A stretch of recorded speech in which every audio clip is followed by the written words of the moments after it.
Hello viewers, শিক্ষিকা শিক্ষার্থীদের প্রেম করা আটকাতে চায়, তাই তিনি তাদেরকে সর্বদা একটি নিরাপদ দূরত্ব বজায় রাখতে বলল।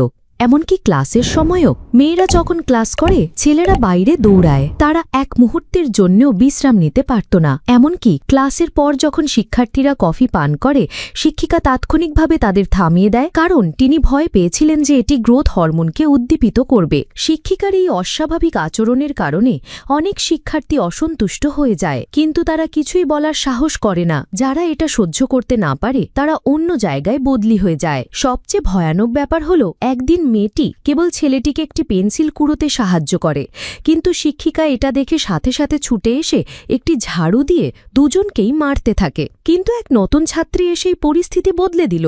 সেই একটি প্রাক্তন ছাত্র গ্রুপই তৈরি করল এবং সব শিক্ষার্থীকে তাতে যুক্ত করল। এই মুহূর্তে যেন শিক্ষার্থীরা খাঁচা থেকে মুক্তি পেতে চলেছে। তারা গ্রুপে তাদের অসন্তোষ প্রকাশ করতে লাগল। ছেলে ও মেয়েদের মধ্যে সম্পর্ক আরও গভীর হয়ে উঠল, কিন্তু ভালো দিন বেশি দিন রইল না। একজন শিক্ষিকা এই ঘটনাটা ভিডিওতে তুলে নিল। পরে শিক্ষিকা সেই মেয়েকে তার অফিসে ডাকলেন।